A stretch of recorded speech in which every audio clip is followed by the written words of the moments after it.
Good morning, good afternoon. I'm thrilled to have you join us for Entering the World of International Trade. This is the third session in our series, and we're delighted this afternoon to have the U.S. Census Bureau here. Omari Wooten is the Assistant Director Chief, and he will go over some of the rules and regulations as it relates to exporting, as well as Tia will also go over where you can find your markets in the international world. They are available to you, and we'll go through the information. And then at the end of the session, if there's any questions, please feel free. But as I indicated before, we will have this on demand. So I'd like to now introduce Omari, and you can give us a little bit of an insight as to what the expectations are for this session this afternoon. Thank you for coming. Absolutely. Thank you, Karen. And as well, thank you, Karen, for the invitation to share with you all today about broadly some of the tools and resources that we have available at the Census Bureau to help you or anyone that is interested in starting to export to just be aware of what to do, what data do I have, what resources are available, how can I be compliant to make, again, data-driven decisions. As Karen had mentioned, my name is Omari Wooten, as it shows on the screen. I am Assistant Division Chief over Data User and Respondent Outreach at the Census Bureau. I'm also joined today with by my colleague, Ms. Tia Muslic, who is a part of the Economic Indicators Division for the International Trade Macro Analysis area.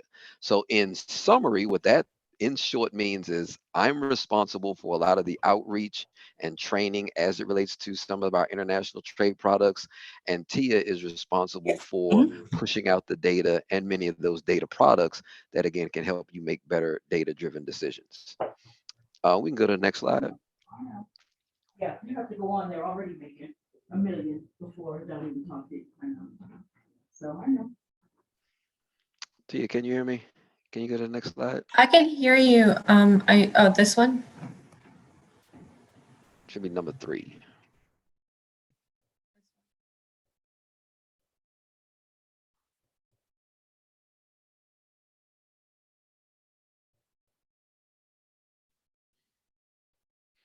All right.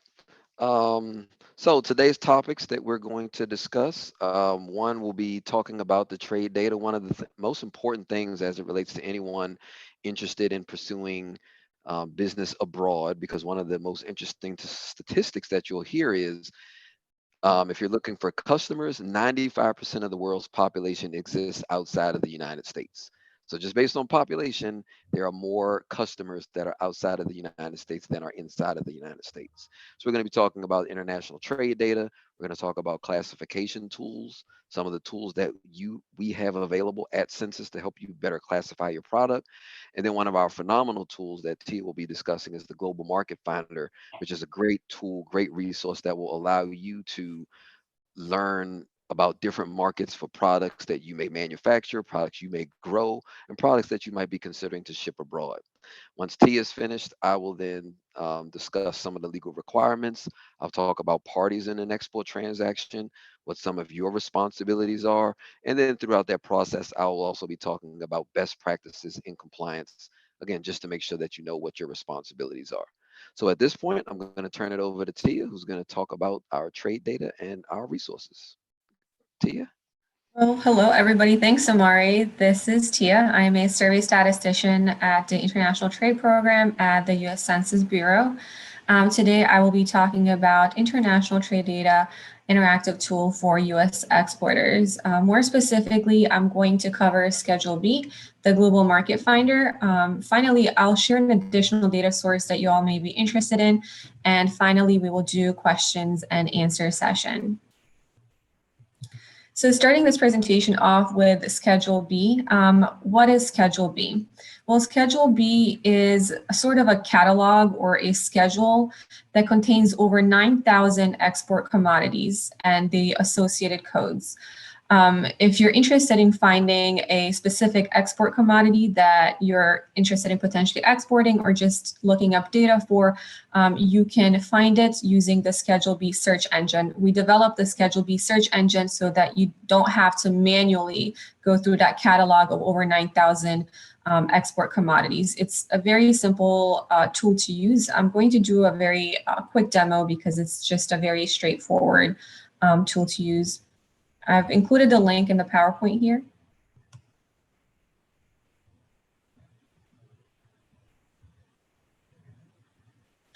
Okay, this is the Schedule B search engine. In the describe your product box, you would type in the product that you're interested in. I want to stop for a second. Can everybody see my screen? Tia, we still see the slide screen. Oh, I think I need to keep switching it when I share. Give me 1 second.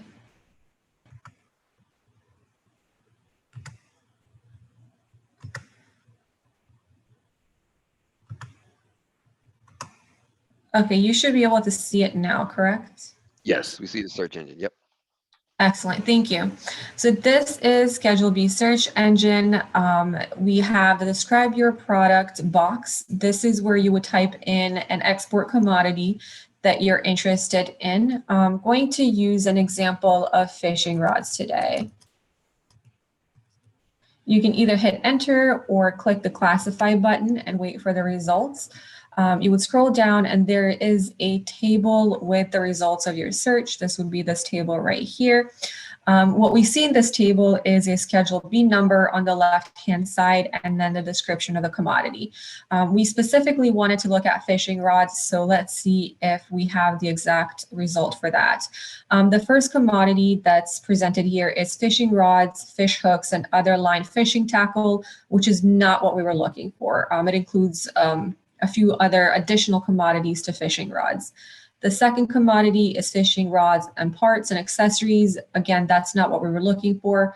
Fortunately, the third commodity here is just fishing rods, and then we have the Schedule B number available here. So this number right here, the Schedule B number, is very important because when you want to look up data for fishing rods, you would use this exact number to look up data for, because as we saw, typing in fishing rods gives you a whole myriad of examples, and other commodities may have more results than just these four for fishing rods. And if you want data for specifically for fishing rods, you would use this Schedule B number here. All right, so this is how you would look up an export commodity and the associated code and Schedule B. It's very simple and very straightforward.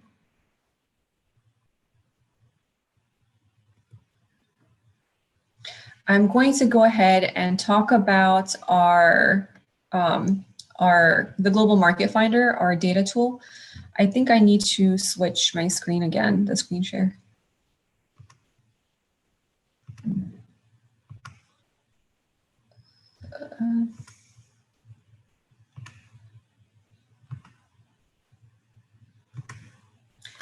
All right, so we've covered Schedule B, and now we'll talk about the Global Market Finder. So the Global Market Finder is the actual data tool that you would use that Schedule B number in to find to look up the data that you're interested in.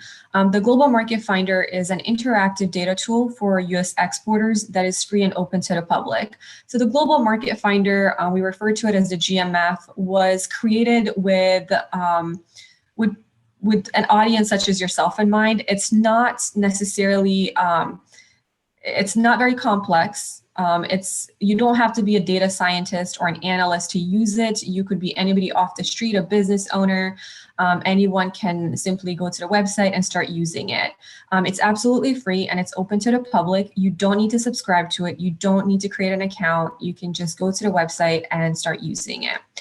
The data that it contains is annual data and most recent quarters data, and it only provides export data. That export data is available at the commodity level, and you can look up the value in US dollars. You can look up quantity of exports for a specific commodity as well as unit price. And you can break all this data down by country of destination. You can look up how many fishing rods we export to various countries and what the unit prices are across those countries. I will show you in a little bit how to do that. Also, method of transportation is available in the Global Market Finder as well.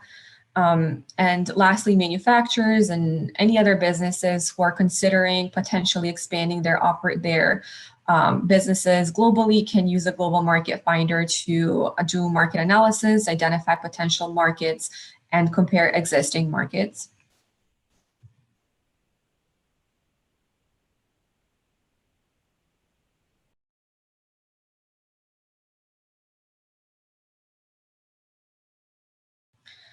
This is what the Global Market Finder looks like. You can view commodities as indicated here. However, if you choose a commodity, for example, if we selected fishing rods, these red dots would then represent the top 5 countries by value for exports of fishing rods. And then the blue dots denote all other countries of destination for a specific commodity. You can also view the data as a time series. So for example, you can see if exports of fishing rods has an upward trend over the years or if it has a downward trend, and this may be something that plays into your decision of whether or not to engage the global market. You can also view data in a table. So I have showed you a map and I have showed you a graph, and we have additional graphs that you can view data as. However, we also have tables if that's your preferred way to look at data. You can view unit price data. I have mentioned this earlier. So in this screenshot on the left-hand side, we have a list of countries, and the commodity in question here is US exports of cherries. So we have US exports of cherries by country, and we have dollar value, quantity, and average unit price available across countries. So you can take a look and see which country has pays the highest average unit price for a specific commodity. And then lastly, you can view exports method of transportation. So for fishing rods here, again, that's the example here. We can take a look and see how the method of transportation has changed over the years. So in 2015, we start out as other method of transportation being the main MOT for fishing rods. And then when we move into 2019, we see that they're mostly traveling, being shipped by air. The other classification for methods of transportation is land. I'm not sure why we don't just classify it as land, but typically we consider it to be land transportation.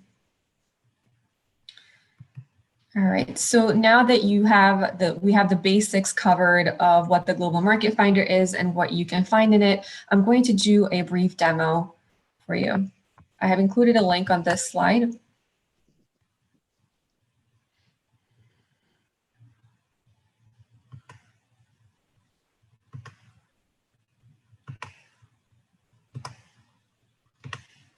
Let me know when you can see the Global Market Finder on my screen.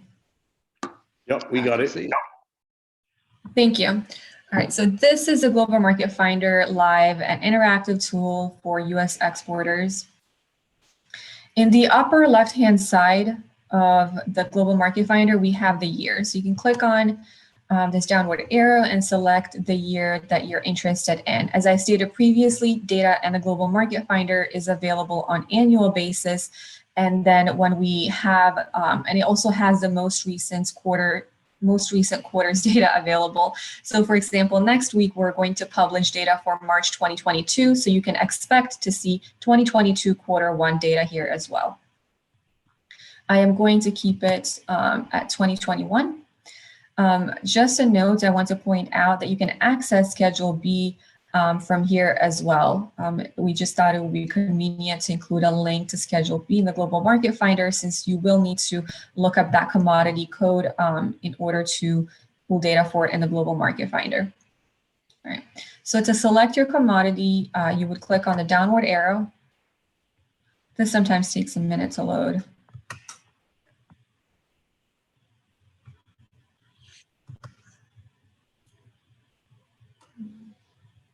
The Global Market Finder is very simple and easy to use. It's just a bit slow sometimes, especially in selecting the commodity.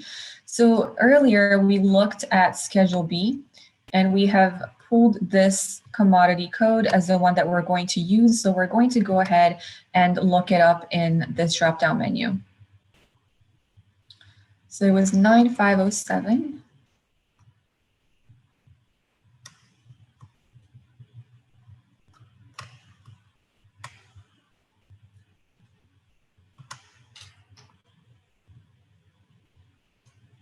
It was 9507 1004. Okay, so this was the code that we pulled earlier. I'm clicking on it to select it.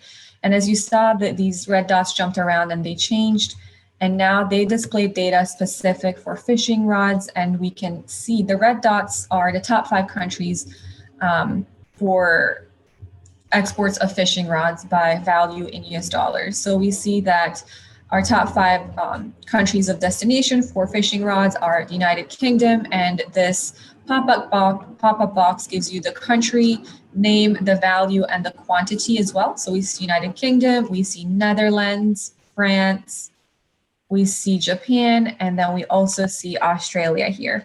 And then we see a bunch of these little blue dots, and then these are additional markets, additional countries that the fishing rods are being shipped to. Let's take a look at time series for exports of fishing rods. Has there been an upward trend or a downward trend over the past few years? Okay, so we see it's the export market for fishing rods has kind of, or the exports have varied over the years, but for the past, since 2019, there has been an upward trend. We can also view this as a table. As you can see, there's a graph icon here, and we also have the table icon, so you can toggle between the two. I am going to click on the table icon to see what this looks like in a table. And then you can switch back to the graph by clicking the graph icon. All right, let's take a look at what the method of transportation has been for US exports of fishing rods. And for 2021, I'm going to go ahead and click on it.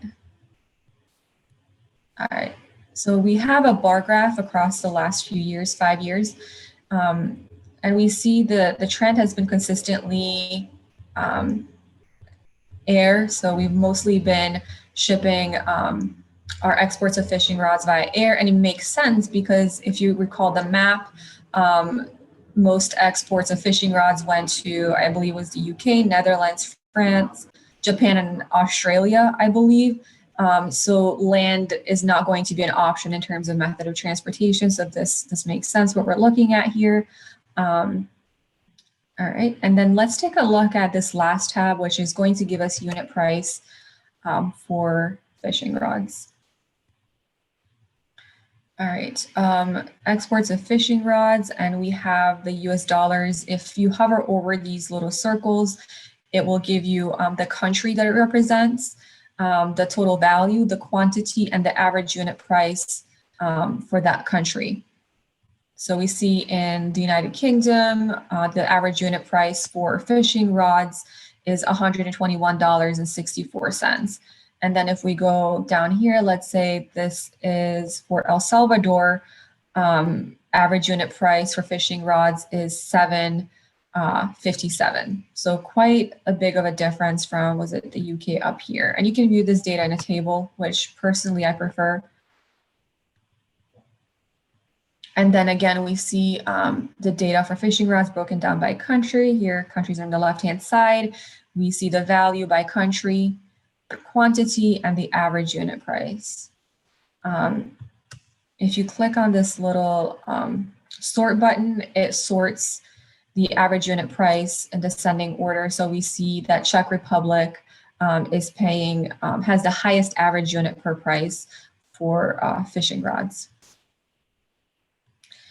So everything that I've showed you so far, like the map, the time series, the graph, and the table, methods of transportation, unit price, you can download all of this. There's a download icon in the lower right-hand corner. You hover over, it says download, and you can click download. You can download this data as an image, a PDF, or PowerPoint. So if you wanted to create a high-level report of these exports, you could certainly download everything down as an image or a PDF and put it together into a report. We have that feature available as well. So that is all that I wanted to share about the Global Market Finder. It is simple, quite easy to use, and it provides a high-level overview of the U.S. exports. However, if you wanted more data, if you wanted to do more in-depth analysis, we have an additional data tool that I will share with you. I'm going to go ahead and switch to my PowerPoint. Let's take a look.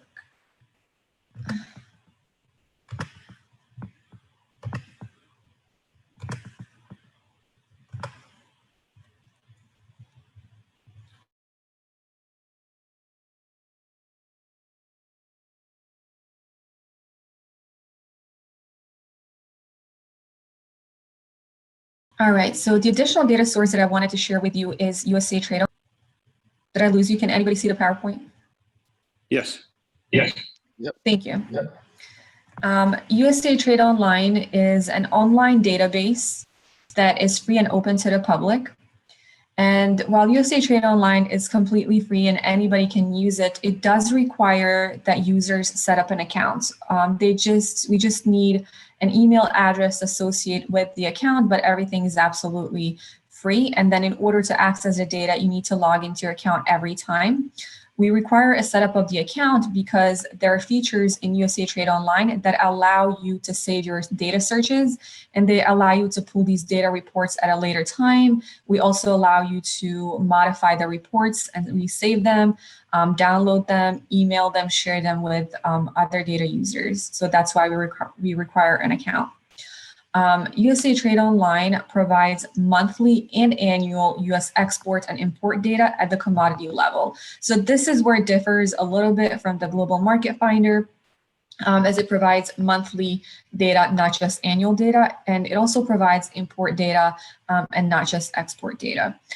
Data, again, is available at the commodity level. You can look at the dollar value, quantity, unit value of exports and imports. You can also view it by air or vessel value and shipping weight.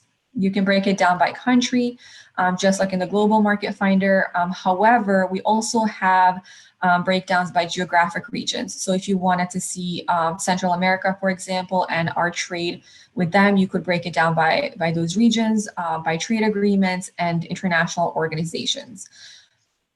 So a part that it differs quite a bit from the Global Market Finder is that you can view exports by state, district, and port in USA Trade Online. So if you're interested in seeing, looking at the top ports that export fishing rods, you can pull data by ports. And I think this is very valuable, it's very interesting, and you can look at it at a district level. You may also want to see which United States states export the most pencils, or which districts or ports export the most of a particular commodity. And I think that's very valuable. I could see it being valuable to smaller businesses considering expanding globally. And USA Trade Online is updated every single month. As soon as we publish our data each month, USA Trade Online is updated as well. Now, I'm not going to do a demo of USA Trade Online because it's quite extensive. However, I do want to point to a few things on the website to you. I have included a link to USA Trade Online down here.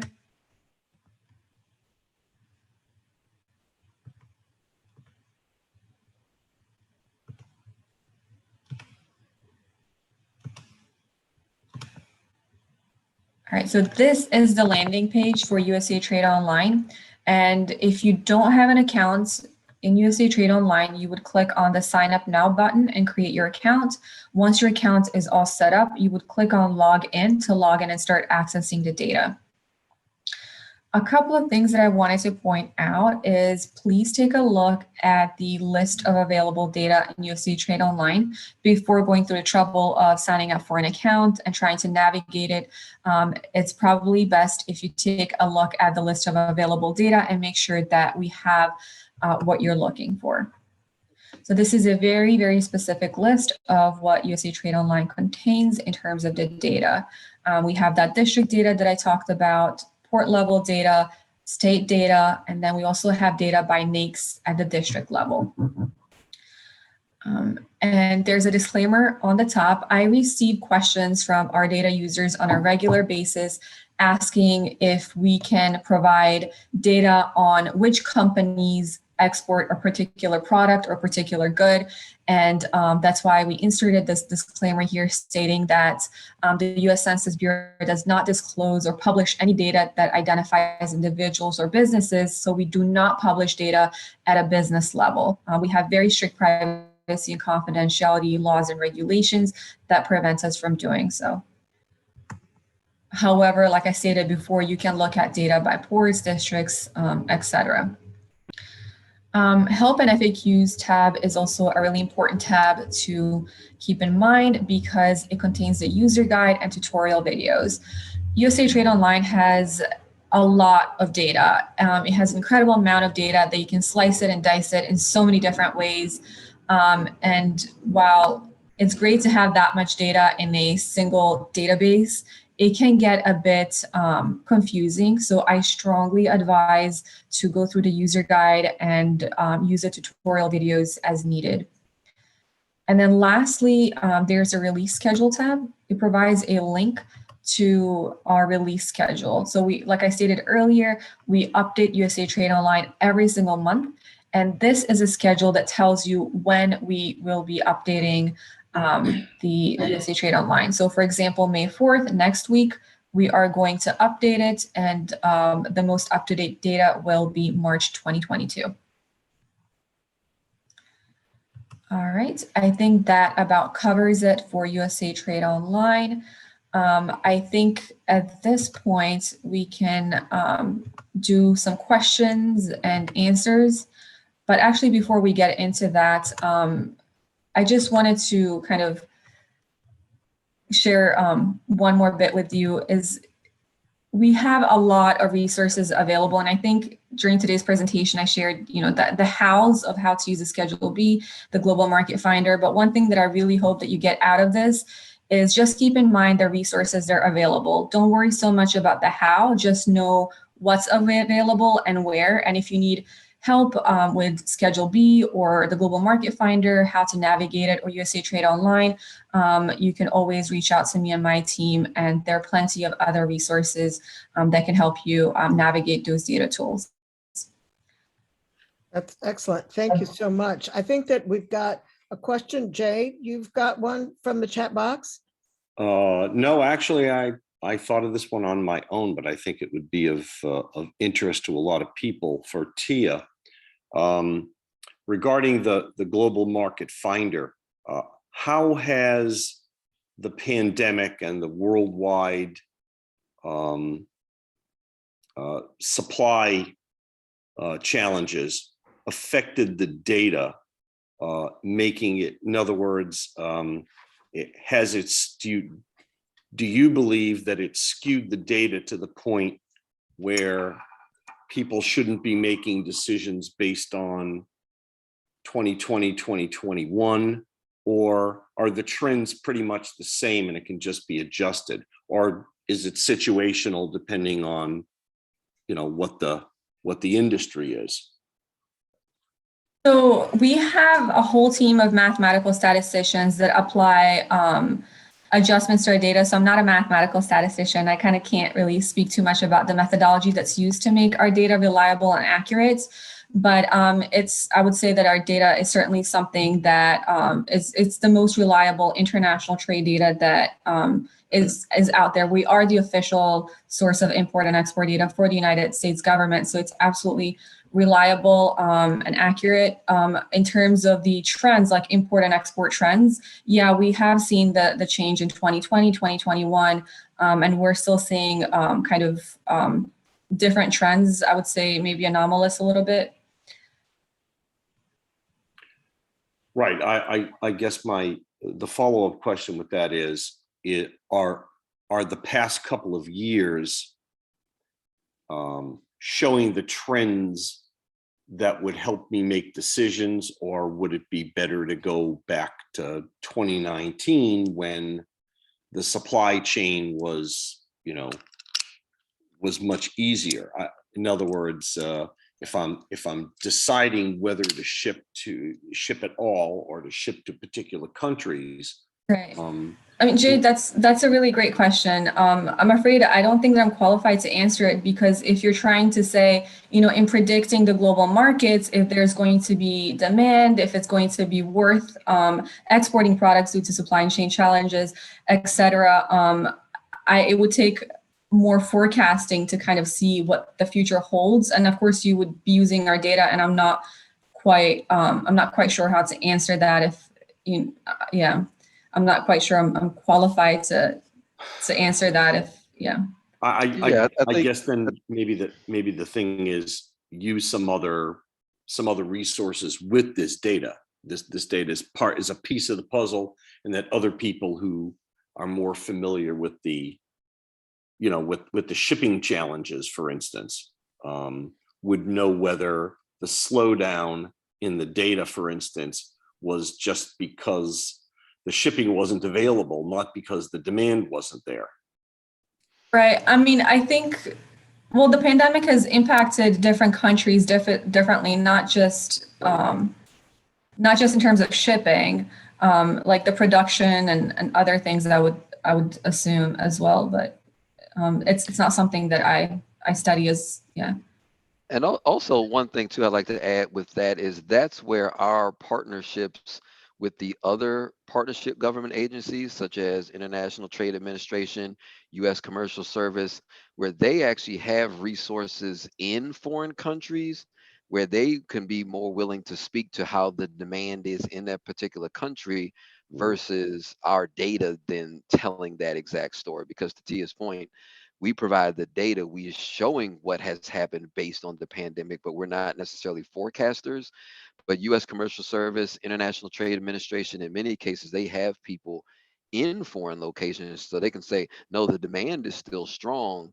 It's just that COVID threw things off, but people are still interested in this particular product. So that's probably something that I think ITA could be very helpful to help answer that type of question as to that demand in other regions.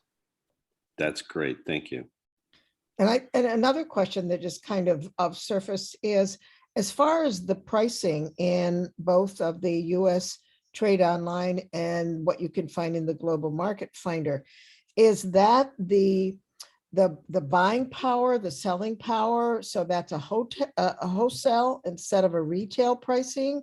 How do you look at that pricing and compare it with, the selling to a reseller versus selling it to someone that is in the commercial area?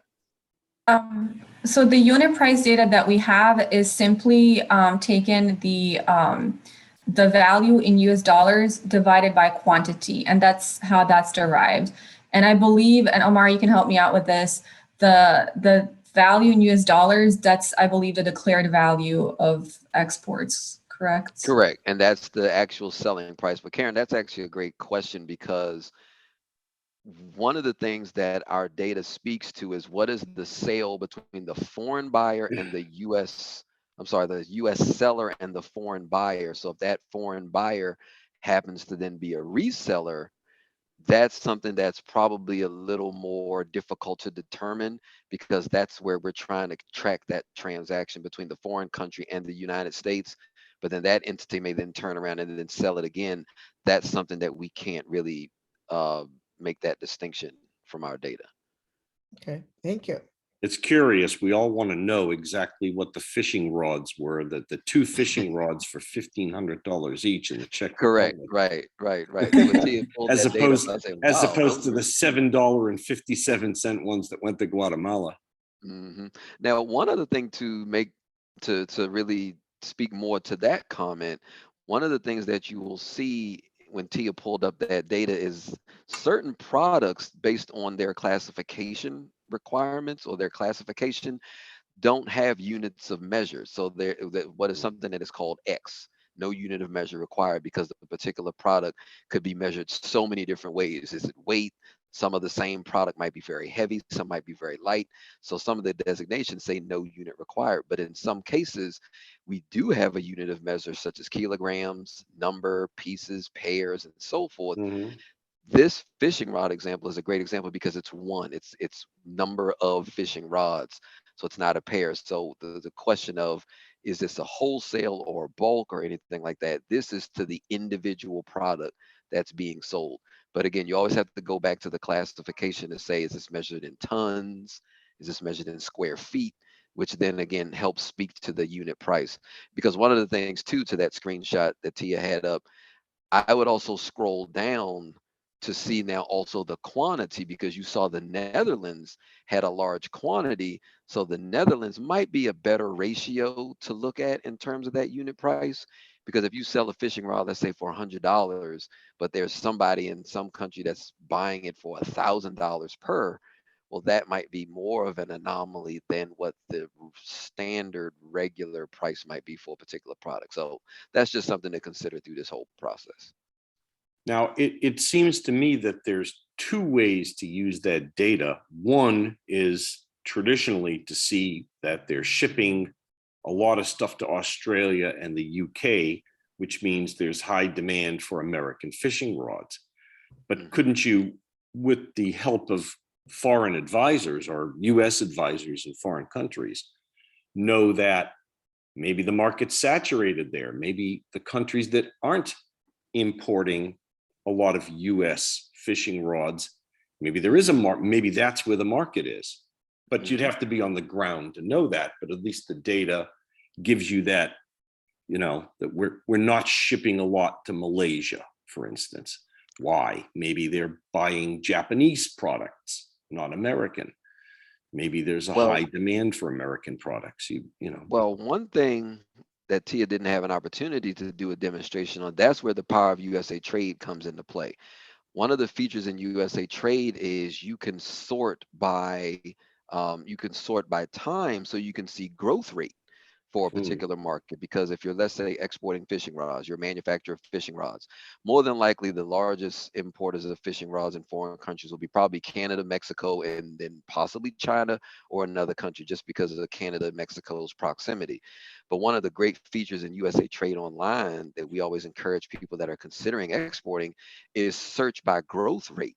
So you could see over the last 12 months or the last 2 years, well, okay, we know Canada and Mexico are 1 and 2, but who had the highest growth rate of fishing rods imported over the last 12 months? So, Jay, to your point, maybe Netherlands and Australia are now the saturated markets, but maybe some of those other markets that had a few transactions, maybe they're the ones that are starting to grow. So that's where using both of those tools can help you make a person make a better informed decision.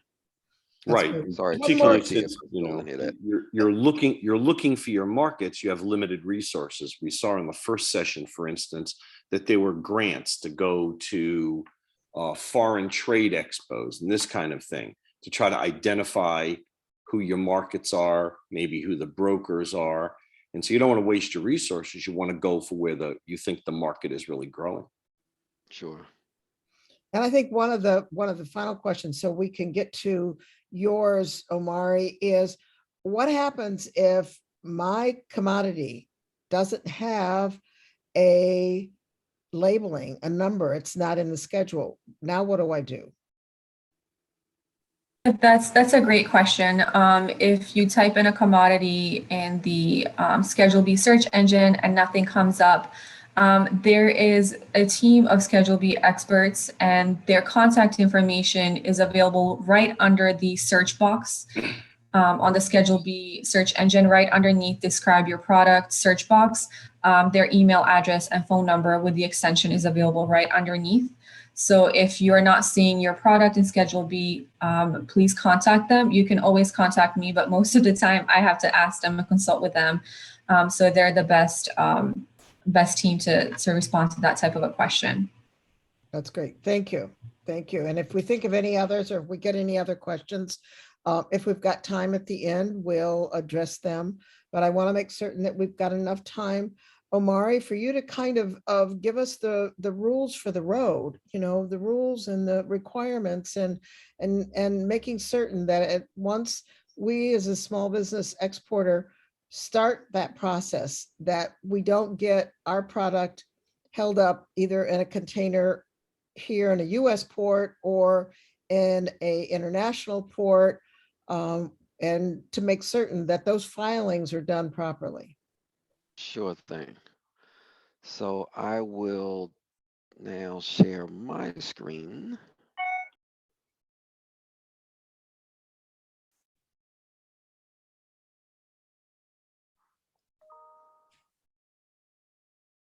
Maria, I can see your screen.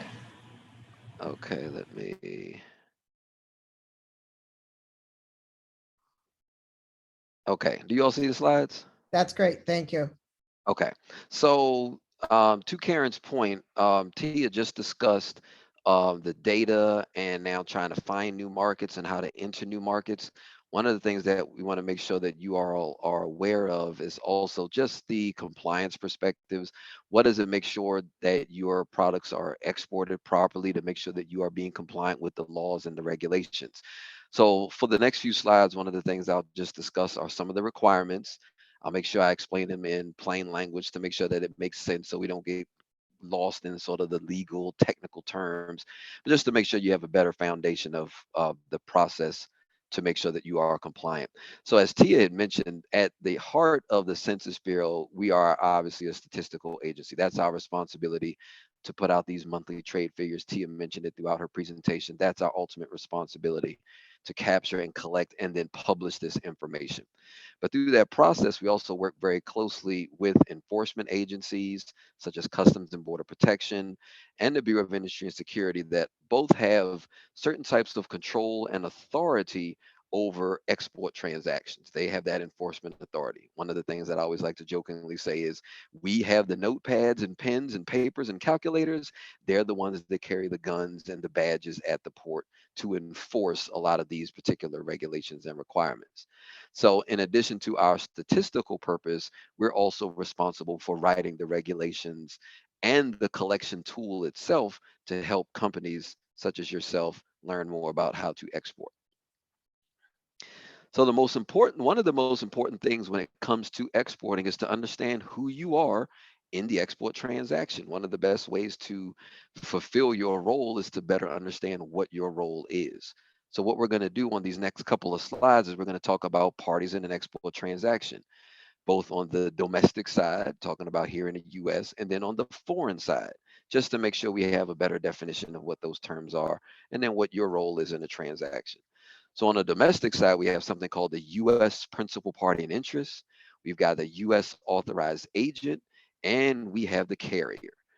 On the foreign side, we have what's known as a foreign principal party and an ultimate consignee. So for the next few slides, I'll talk about what those different parties are.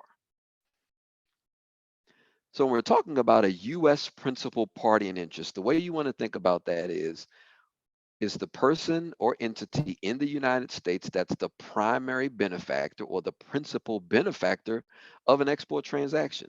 So if you manufacture tables, if you grow um, seeds and corn, if you manufacture machinery, and you're exporting those products out of the United States and you're getting paid for that product, well, you're the U.S. principal party in interest because you're the benefactor of the export transaction. And normally that person is a seller, a manufacturer, in some cases, the order party. In rare cases that we won't really discuss today, it could be even a customs broker that could be this party, or even a foreign entity if they're physically in the United States. But in most cases, we're talking about the US seller. In the example that we were talking about earlier, if I'm selling fishing rods and I'm selling fishing rods to someone in the Netherlands, I, in the United States, am the US principal party in interest because the foreign party in the Netherlands is paying me for my fishing rods. So that's the simple way to think about who the US principal party in interest is. And if you're considering exporting, you probably are going to be the US principal party in interest. Another party to think about on the domestic side is something known as a authorized agent. And what is an authorized agent? Because they're very important and very helpful in this process. They are a company that acts on behalf of another company. They act on behalf of the US principal party in interest, or even in some cases, the foreign party. So again, let's take the example of I manufacture fishing rods, but all I know how to do is manufacture fishing rods. I don't know anything about exports. I don't know anything about regulations, but I want to sell these fishing rods to someone in the Netherlands. What an authorized agent can do is, help you with that process. They can help you fill out the paperwork. They can help you connect with the carrier who's going to move the fishing rods to the Netherlands. So that's what an agent, and an agent is acting on your behalf. So that's what an agent is for, and they are a great resource through the export process because, again, some of you all that are listening, all you know is the product that you have, or you know how to make your product or grow your product or build your product. You don't know about exporting. That's where authorized agents can be a big benefit to you here in the US because they can help you with that process. Now, on the foreign side of things, so those were the domestic side here in the US, but let's talk now about the foreign side of things. So again, going back to my example, I manufacture fishing rods in the United States. I am now going to sell them to someone in the Netherlands abroad. So let's talk about two different types of parties that could be in the Netherlands. Foreign principal party in interest is a person abroad who purchases the goods for export or to whom final delivery of the products will be made. Now, the next slide is called the ultimate consignee, and I'll explain how those two might be different. And it even goes back to a point that Karen asked earlier. So a foreign principal party in interest, let's say, for example, so actually let me define the next entity, the ultimate consignee. The ultimate consignee is someone abroad that actually receives the product. Okay, so I want to make sure I'm defining both of those two, then I'll explain the difference. So if I am the US company selling my fishing rods to someone in the Netherlands, and I export my fishing rods to the person in the Netherlands, and the person in the Netherlands receives the fishing rods and he starts to use them. So that person in the Netherlands would be both the foreign principal party and they would be the consignee. So not only did they pay for the product, they also received the product. So they would end up being both of these parties at the same time. But let's say there's a scenario where I'm in the United States, I sell my fishing rods to the Netherlands, but instead of shipping my product to the Netherlands, the person in the Netherlands tells me ship those products to Brazil, to a person in Brazil. So in that situation, the person in the Netherlands is the foreign principal party in interest because they're the person paying for the product, but the person in Brazil would be the ultimate consignee because they're the ones receiving the product. So in most cases, you're shipping to the same person that's receiving the product, but just want to make sure that you're aware that these types of transactions do occur, where you may be paying someone in one country, but the product is going to another country. And what we will want to see is the ultimate consignee when you're reporting that export information. So on the next slide, we're talking about what is a shipment. So we're talking about all these different movements. We're talking about fishing rods going to the Netherlands. Okay, is that a shipment? What is that? So that answers the question. That is what we define as a shipment, where you have one US company, myself, I manufacture fishing rods. I'm shipping to one foreign consignee. That's the person in the Netherlands. It's moving on one carrier, and the carrier is the company or the entity that takes the products out of the United States. So most of you all can think about UPS, FedEx, DHL. Those tend to be your most common carriers. So if it's moving on one of those carriers to go to the Netherlands, and it's all moving on one day. So let's say I was shipping 15 fishing rods. Well, all 15 of those fishing rods will be moving on one day. If I split 4 fishing rods today and then I send the other 6 on Friday, well, then that will be considered a different shipment. So again, that is how we define a shipment in the foreign trade regulations. And again, the last item here, just to mention, is valued over $2,500 per these fishing rods. So what will happen in that situation is some people think, well, I'm sending something cheap to my family member abroad. Do I have to go through all these requirements? No, you don't, because that if it's under that value threshold, you're not required to report it. It's considered to be exempt. So that's just something to think about when we are defining an export shipment. And if any of those ones become something different, you now have a new shipment. So if I'm one person shipping on to one person in the Netherlands, and I'm using FedEx to ship all my stuff out of the country, but like I said, if I ship 4 fishing rods today and then 6 fishing rods on Friday, then I would have 2 different shipments because I have 2 days. So that's how we define a shipment based on the requirements and the regulations. So the next couple of slides, we're going to talk about when is this information required. So again, to make sure that you are aware of what your responsibilities are. So when I talked about is this information required, as we define a shipment, anything that happens to be controlled or licensable. And the way we generally define something controlled or licensable is the product has a level of sensitivity to it. Certain technologies, weapons have certain control to them because that pretty much makes sense. Police equipment, riot gear, those are types of things that have certain levels of control. Most products don't have that level of control. Like if I'm shipping apples, or if I'm shipping a table, or if I'm shipping notepads that I'm looking at right now, well, those aren't products that have certain types of control. But anything that has that type of control, you may be required to report that information regardless of dollar value. And that's what this slide talks about here. If it's shipping things that are controlled by a government agency, if it's controlled by the State Department, if it's being shipped to a sanctioned country. We also define raw or rough cut diamonds, diamonds that in some cases were found to be funding terrorism. If any of you have ever seen the movie Blood Diamonds, that's kind of speaks to raw or rough cut diamonds. Any use of self-propelled vehicle has to be reported regardless of dollar value. And then the last item here on the slide talks about specific products that are defined by the Bureau of Industry and Security that have that level of control that has to be reported. So when I mentioned that example of, well, let's say I'm just shipping something to a family member or a friend and it's $50. Well, that would probably be fine.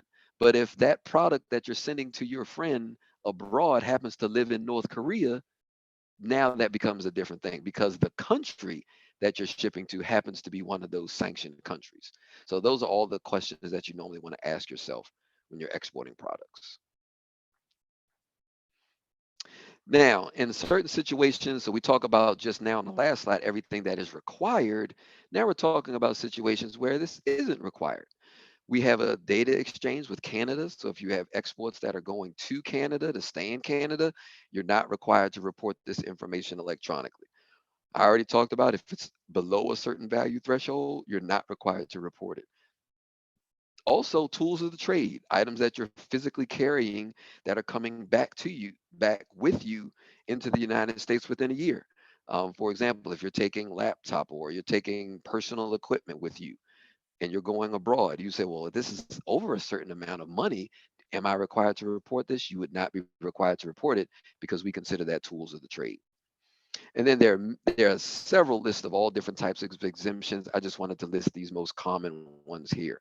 Temporary exports where the goods are being exported and then they come back to the US. So those are just some of the examples of exemptions. And also to Tia's point, I'm going to have a contact list of phone numbers if you have any other questions after today that we aren't able to answer, that you can feel free to reach out and contact us at any time if you have any questions about anything that I've discussed. Now, two things that I want to briefly discuss, not to get into too much detail on the different types of export transactions. One of the most important things for anyone looking to export or considering exporting is, again, one of the first things that I mentioned earlier, is knowing your role in the export transaction. If you understand who you are in the transaction, you can better understand what your responsibilities are. So on these next couple of slides, I'll talk about two different types of scenarios that we most commonly see when it comes to export transactions. One is called a standard export transaction, and the other is called a routed export transaction. But the most important thing that I want you to take away is what your responsibilities are in either situation. So when we have a standard export transaction, again, back to my example, I'm the US company.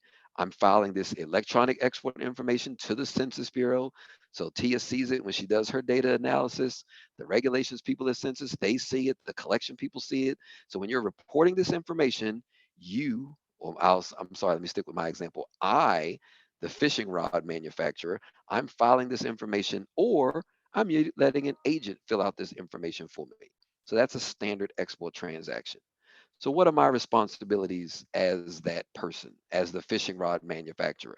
I have to make sure that my fishing rod isn't licensable or there isn't any special control.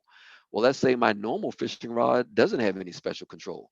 But let's say I added a new fishing rod that now has night vision goggles attached to it. well, that might change the level of control because it's no longer just a normal, I don't even know if fishing rods are made of anymore, plastic, uh, wood, I doubt wood. But anyway, whatever fishing rods are made of today, that is my responsibility to make sure there isn't anything extra control with this particular product. So then if I'm using an agent to help me file this information, I provide the agent with the information so that they can file on my behalf. And I provide this information in a timely manner. That's my responsibilities as the fishing rod manufacturer. So if I'm using an agent to help me export this information and export this product, I provide them with a power of attorney or written authorization. Now, this is an item that is very important for compliance. Upon request, the agent is responsible to provide me with a copy of my information. So if there's anything that you remember from today's presentation, the most important thing I want you to take away is the importance of documentation. Once you start exporting, so I'll say that in a definitive way, once you start exporting, make sure you keep the paperwork. Make sure you keep record of everything that you're doing related to the export transaction, because that's so vitally important. I can't repeat that enough. And I actually will repeat that again on a later slide about because it's that important. So when we talk about a routed export transaction, again, I'm still the fishing manufacturer. I'm still exporting to the person in the Netherlands. But in this situation, the person in the Netherlands is the person that is selecting the agent to help me export the product. But keep in mind, I'm still the fishing rod manufacturer. The person in the Netherlands is still receiving the product. It's just in this case, the person in the Netherlands is selecting the agent instead of me selecting the agent. So again, now we're going to look at some of those responsibilities. Again, I'm still the U.S. principal party in interest, but that agent is now responsible to get a power of attorney from the person in the Netherlands. That agent is now responsible to prepare the paperwork and report this information to the U.S. government, because now that is their responsibility. But it's now also that agent's responsibility to still provide me with a copy of the information, me being the fishing rod manufacturer. So that agent still has responsibilities. And again, going back to myself as the fishing rod manufacturer, I am responsible to make sure, again, is this product I'll just say a normal product? Are there any special controls on my particular fishing rods? That's my responsibility to make sure that I am verifying that information. If I am the one that's deciding to file, I don't want that agent to file, then there's certain steps that I need to take to get authorization from the Netherlands to make sure that I can file. Because the Netherlands, remember, they selected that agent. I didn't select the agent. But in this situation, if I want to file as the fishing rod manufacturer, there are just certain things that I need to do to make sure that that's done. And again, the important part through this is to make sure that I am retaining documentation related to the transaction. That is so vitally important. All right, so now we're going to talk about, again, compliance, best practices. I've already shared some best practices through this presentation, and then also the importance of training. Now, if you remember, I just said how important documentation was, that you can even see that I wrote it 3 times on the slide to let you know it is important. Document, document, document. One of the things that I used to be responsible for at Census was penalty resolution. So if ever a company were to get a penalty or they were had their cargo held at the port of export, I would help the U.S. businesses work with customs to either get the penalty removed or lowered. One of the biggest things that customs always asked me to ask the customer was to make sure that they provided all the paperwork related to the transaction. That was the first thing customs always asked if ever there was an investigation or if ever there were a penalty. So that's why it is so vitally important for you to document everything involved in an export transaction. Second item here is correct your information as soon as possible. So if now you're reporting, if you possibly are using an agent, and then you realize that you gave the agent wrong information, you told the agent initially that you're going to be shipping 10 fishing rods, when actuality, you know what, we need to send 12, so let's send 2 more. Make sure you update that information as soon as possible. You don't want to wait to make corrections or updates to information. As soon as that change is being made, you want to make your updates as soon as possible. And the third item too is the importance of maintaining compliance. I think activities like what we're doing today, training, education is so vitally important for you to be aware of what your responsibilities are, because different things change. Also, you get an opportunity to ask questions um, of the experts. So you get to ask the government questions, and we're here to help, as you probably have heard people say. Also too, as you're considering making sure you have good procedures in place, you have things automated, as much automation as possible. But again, one of the questions to ask yourself, let's say, again, back to a fishing manufacturer, let's say you get a call from someone in the Netherlands to say, hey, I want to buy 20 of your fishing rods. What are your procedures? What is your step-by-step process? So that's when we're speaking about procedures, to make sure that you have those things in place. If we get a call from a foreign customer, what do we do? You want to make sure that you have that documented to know what those step-by-step procedures are. And I know when I say a phone call, I know so much is handled online now. I don't even know if people do phone calls anymore. They just order stuff online. So I guess I'm showing my age. But again, make sure that you have those procedures in place to know exactly what you need to do. Also, again, perform regular audits. Just make sure once you do start exporting, that you're going back to double check to make sure that your paperwork's in order, and making sure that you have documentation in place. And as I'd already mentioned, attending seminars and workshop is a great way for you to stay connected with the requirements, and just to make sure that if anything has changed, you're aware of what those changes are. So throughout this process, I have talked about, again, being compliant, knowing what your best practices are. So I do have to make you aware of what possible penalties are, or what possible penalties exist. So there are two types of penalties. One is known as criminal penalties, and the other is known as civil penalties. And the way I commonly separate these two is, one is, and the key word is intent. Intent. Criminal penalties fall into the realm of, there's evidence that shows that you intentionally tried to defraud the government. You intentionally tried to mislead the government. That's where we talk about the area of a criminal penalty. Civil penalty happened to be more that you made a mistake. You didn't realize something had changed. You didn't go in and change it. It was just a mistake. Those happen to be what we most commonly see are the civil penalties. So that you are aware, penalties can be up to $10,000 per violation, or $1,100 per day if it's something that is being reported late. But one of the things that I want you to keep in mind is, that's where we have these resources, we have these training, and I'll even talk about that in a couple of slides. We've got a lot of resources available online. Just like Tia had mentioned, a lot of the data, tools, and resources we have. We also have a lot of training tools available online as well, for you to know exactly what you need to do so you can avoid penalties, so that you can know that you're being 100% compliant. Now, one other thing just to mention for you to be aware of is something called a voluntary self-disclosure. If ever you were to do something, this is basically saying, I've made a mistake. I am coming to the federal government. I have made a mistake. I am falling on my sword. I have made a mistake. And that's pretty much what a voluntary self-disclosure is. You're letting us know what the mistake was. You found this out in one of your audits. You're listing everyone that was involved. You're listing the number of shipments, and then also the corrective measures that you've taken to make sure that this doesn't occur again in the future. And even the link listed here gives you a sample voluntary self-disclosure um, for anything that you may have possibly reported. And lastly, as I wanted to mention, some of the training that we have available online, a lot of our webinars, actually, I think mostly all of our webinars, we record them and we post them online. So we've got webinars from, how do I report this information electronically myself? What are some of the rules and responsibilities? So those two types of export transactions that I talked about, we've got training on that. We've got training on how to file a voluntary self-disclosure. If you've never done one, what are the steps and what are the pieces in a good, successful voluntary self-disclosure? What are these error messages that I'm getting when I'm trying to file my export transaction? We talk about that.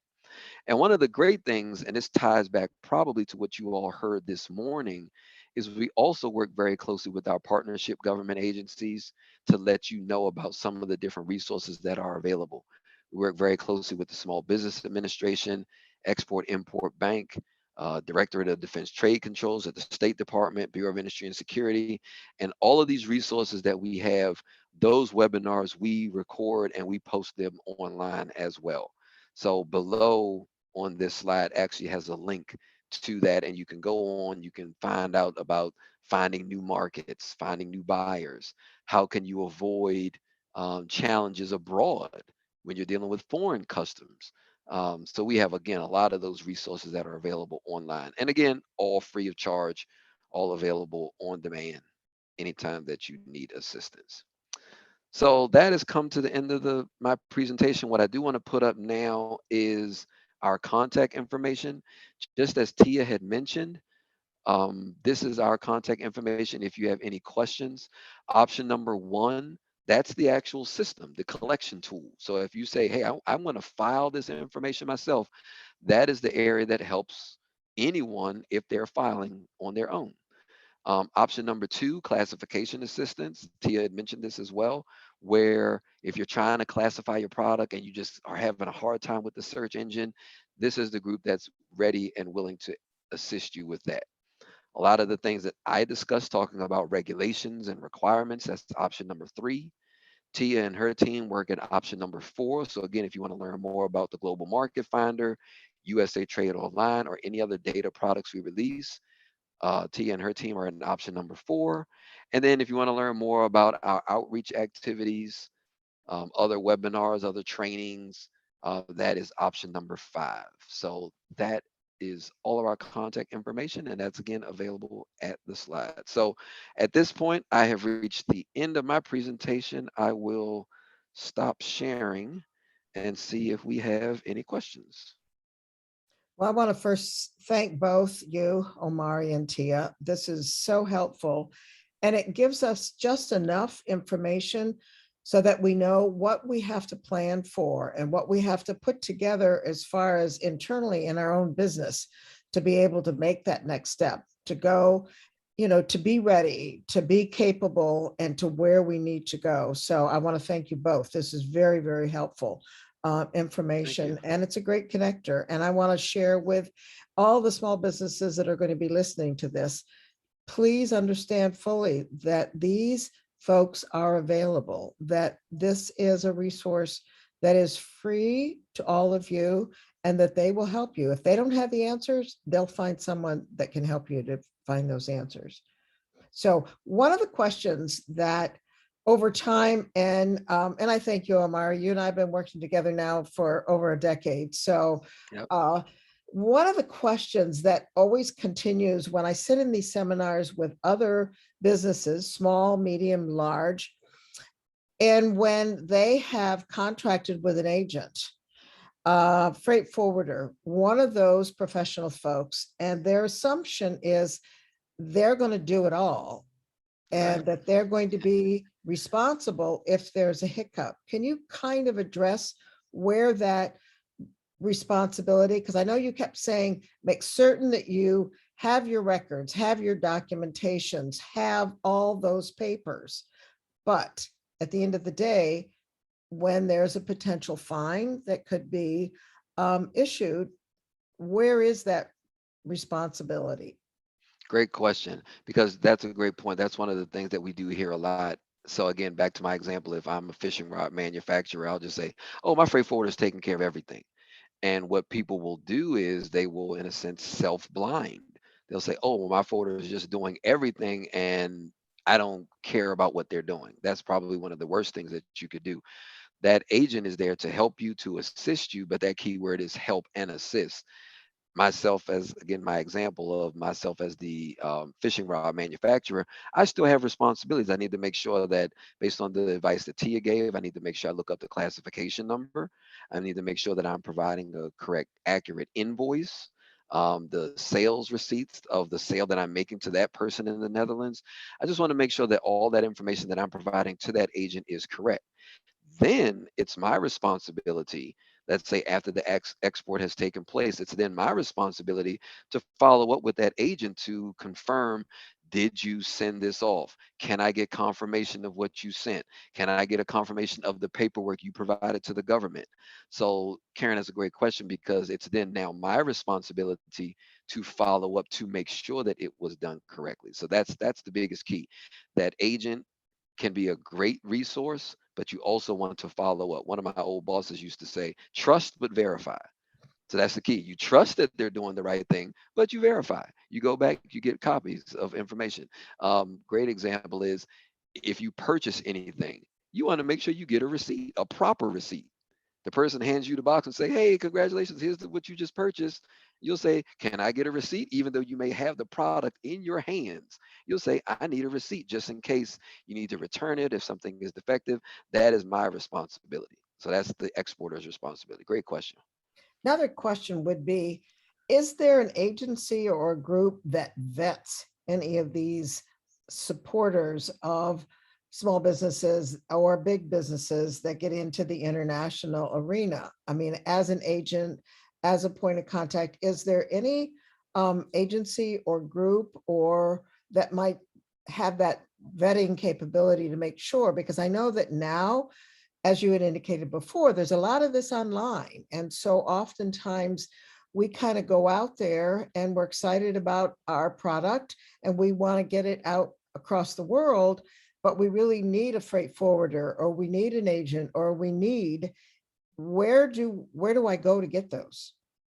Great question. So on the domestic side, one of the first places I would start, especially if I am, again, back to Mr. Fishing rod manufacturer, that I don't know what to do. One of the first places I would probably start with is our customs and freight forwarder associations. One of the largest in, or at least they're nationally recognized, as the National Customs Brokers and Freight Forwarders Association of America. It's a long title, NCBFAA. But their group in particular, they have a lot of training that their forwarders are required to take. So at least they're more vetted. It's not an absolute that everyone is perfectly vetted, but it's, I think, a great place to start, because they do have training classes that you have to take. You have to be certified. You have to go through these processes every year. So that's one place that I would start, especially on the domestic side. If you're looking to find a forwarder, start with some of the broker associations, because they usually have requirements to make sure that their members are certified and trained. Excellent. All right. Thank you. Thank you. Jay, do you have any questions? Yeah, I do have a question. Some of the clients of the Baltimore Metropolitan Women's Business Center are going to be micro businesses, just getting into a variety of different things. One of the things we've heard is people that want to buy stock off of, Alibaba, import it here, and then distribute it, including foreign distribution. We also see people that are going to go by eBay. They're going to hook up with Amazon. And I don't know whether it's, sell it directly to Amazon or more likely be one of the partners. So how is that handled versus a more traditional, selling $10,000 worth of fishing rods to a broker in the Netherlands? Right. Right. So this is actually, that's a great question, because this is actually something that we're seeing more common. I won't say more common, but it is starting to become more common, where we really have to take apart the export transaction to understand the nature of it. Because you're right, it's so much different, much more different now, where you have physical entities of companies that aren't even located in the United States that represent parties outside of the United States. So some of those types of things, we really are, even as a government agency, are really trying to better distinguish some of those things, but the core still remains. So one, the product has to be in the United States to be exported from the United States, even if the order is placed online or through phone or however. If the product is moving from the United States, the regulations still will have to define who the parties are in the transaction. Now, one of the things that we don't do, because you had mentioned earlier in reference to stocks, it's got to be, everything I'm talking about and what T has been talking about are physical products. So if it's intellectual property, if it is electronic currency, and it's just moving and it's nothing you can physically touch, that is not anything that we're discussing today. And actually, I think the Office of Foreign Assets and Control, OFAC, they handle and track more of the foreign currency movements because we don't track that. We track physical movements of particular products. But that is certainly something that we are seeing a lot more of, more internet traffic, more companies that, like I said, have physical locations in the United States only to move product.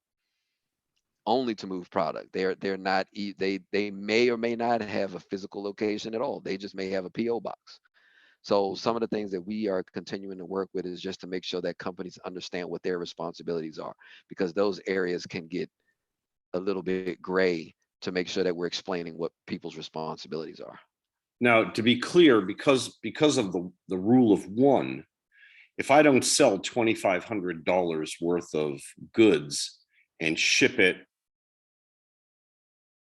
all at once, that falls under the threshold that Census is interested in.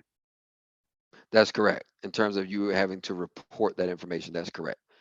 So a lot of the eBay and Amazon sales that involve 1 and 2 and 3 units of lower priced, material, obviously not big machinery, but lower priced material, would fly under the radar in terms of at least Census. That's correct. Now it's still going to be required to be moved by some sort of courier or carrier. Right. And what they will need to see, as I talked about in one of my slides, is an exemption statement. So even though, let's say it's an international, let's say you're selling one fishing rod and it's $200 to the Netherlands. Well, that wouldn't require a reporting, but that carrier, now FedEx will want to see something that says you are allowed to not report this information. That's where, again, that low threshold exemption comes into play, because FedEx won't just say, okay, sure, we'll ship your fishing rod. Okay, it's going out of the country.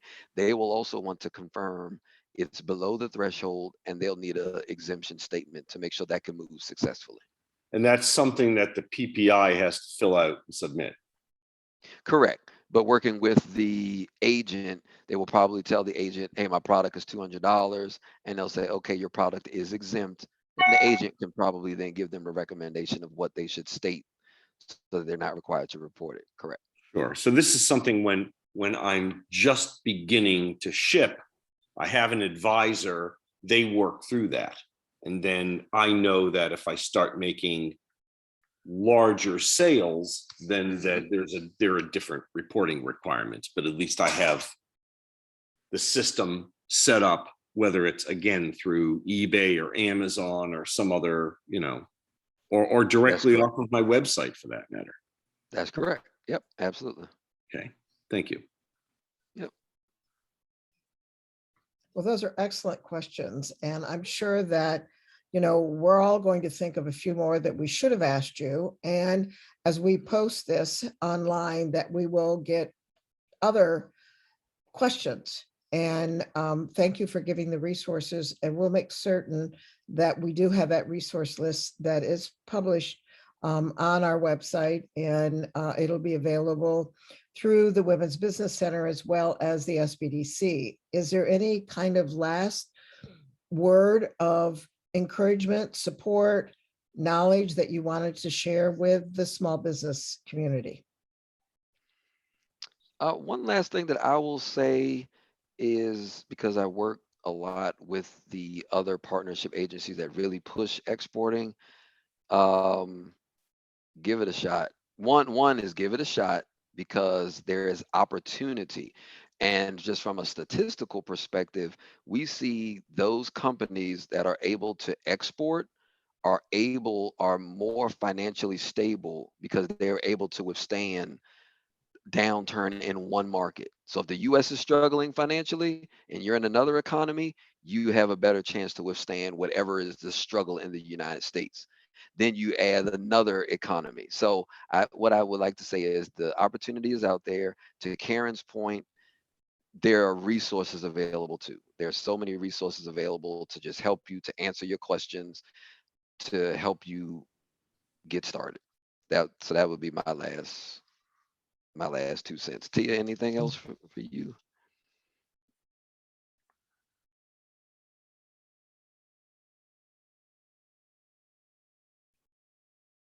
Tia? We can't hear I you. think she, You know, yeah, not to cut in, but Omari, I think that was an excellent point in terms of financial strategies and survival strategies. You know, the typical thing that most business students learn about is cyclical and counter-cyclical selling. You have, you know, people that sell snowballs in the summertime really want to sell hot soup in the wintertime. right. People that sell snowshoes and only snowshoes, you know, do very well in US, Canada, and Switzerland. But what do you do in the summertime? Well, you sell to Argentina, you know, because it's winter down there when it's summer here. That type of thing is actually really, really important, trying to make your own, you know, business structure more. Yeah, that's a good point. That's Yeah. actually a good example. I'm gonna have to use that, Jay, just so you know. Sure, That's sure. I'm gonna use that. More than welcome to steal my snowshoes in Argentina. Right, Yeah. right, right. In, We do in have a July. professor. We do have a professor online. Dr. Khan, would you have any kind of questions or thoughts that you'd like to share?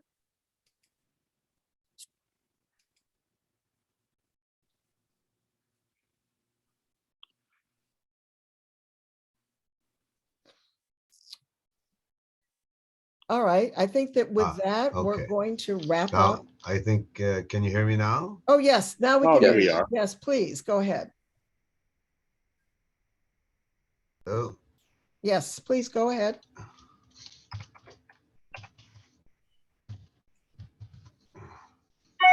Go ahead, Dr. Khan. can you hear it now? Yes, Can you hear me? We can still hear I can you. hear you. Yep. Hello? yes.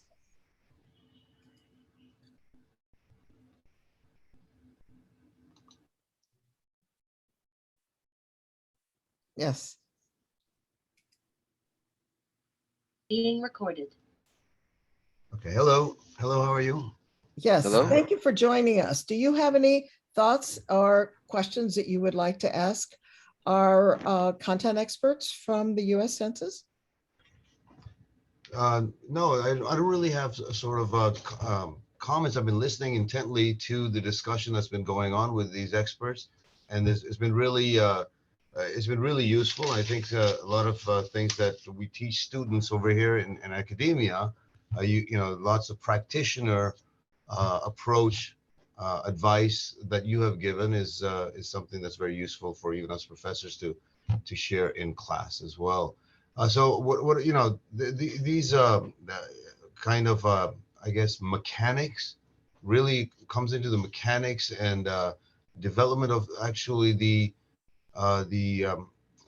doing, the actual operations of international business or international entrepreneurship in this case. That's something that we often do not cover in class unless it happens to be an entrepreneurship class, in which case we do cover that. So I think this was a very useful webinar indeed, and you know, I wanted to kind of and just to kind of have a question at the end there is certainly you did discuss a great deal from operational aspect, and I think that's certainly the role of government agencies is to support the operational aspects of international trade and international entrepreneurship. Are there resources from strategic and tactical efforts that can be accessed in this public space of government support, whether it's state government or federal government support? That's one. And number two, in terms of the entrepreneurial, because I think one of the earlier, perhaps it was in the morning session, or one of the early presenters that talked about going into and utilizing U.S. Department of Commerce resources for trade show travel. Is that something that is supported by government funding, or are there access points that entrepreneurs, minority entrepreneurs, can actually utilize to gain funds for, or be part of such joint troops that go go abroad on trade show missions? So there's two-parter there. One is about strategy, tactics, and the other is more operational, about trade show visitations. So one thing that I do know, I know that ITA, and I'm not sure which agency inside of ITA, I know they do a lot of matchmaking and trade show promotions where they'll actually have certain types of funding for local areas. Now again, this is their sort of wheelhouse. So it's just things that I've heard from them doing different presentations with them, where they actually have different loan programs. They have something called the Gold Key program. I think that's still occurring, where Right. then they provide resources to companies that are looking to export. This may also be something from SBA and Export Import Bank, where they do provide a lot of these resources to say, hey, we're going to a show that I did many years ago, Arab Health in Dubai, where they took a U.S. contingent and they gave them certain funding for it, for travel, to set up a booth, for them to have that exposure to international markets. So those programs do exist. I know they're not from Census, but I do know that those types of programs do exist because I've heard other agencies talk about that actively. Yes. Right. And I think Okay. that the programs that we talked about earlier this morning, the USIAC and the STEP programs and SBA, I mean, SBA is kind of like your link to international trade out there where entrepreneurship is concerned. So, but very good questions. And we'll see if there's any other resources, and we'll share that with you. Yeah, just to chime in, I'm looking at the presentations from our morning presenters, and certainly Maryland Department of Commerce had a big chunk of that. They funded some of these things directly, presumably with SBA and matching state of Maryland funds. But yeah, they gave 2/3 of your travel expenses. The Department of Commerce, I think that was Michael. Right. They had resources in embassies that they could introduce you to people, as well as fund some of those expenses for attending trade shows overseas. I think it was Robin from Get Better Health, who said that she went to a couple of big trade shows in Germany and then got some more data, and then went to Dubai and ended up getting a big contract in Dubai because of that. So yeah, and those are all funded, or at least partly funded, through U.S. government sources. In addition to that, I think Exim Bank had loan guarantees. So if you need to really ramp up for marketing, they do the loan guarantees so that banks are more comfortable funding this type of expansion. Perfect. Well, thank you very much for those responses. Well, and thank you. And as I indicated earlier, we are going to post this online. So you and your students will have the opportunity to review this and to see where those resources are. And if there's ever any questions, you don't hesitate to get back to us, and we'll find the right resource partner out there to make it happen. So thank you. Thank you for joining us. Thank you very much. This is all, the morning session is already posted online, and this one will be posted in an hour or two. So we can send the link out by email to everyone and hit it up and, watch the whole thing again. Yeah, we will. So, and Omari and Tia, thank you so much. And we will be back in touch and just continue with the partnership. I mean, it is just wonderful. And I thank you all. It's been over a decade, and things are building and moving forward. Thank you. Absolutely. Thank you so much. Thank you very much. Appreciate it. All right. All right. Thank you. Thank you. Bye-bye.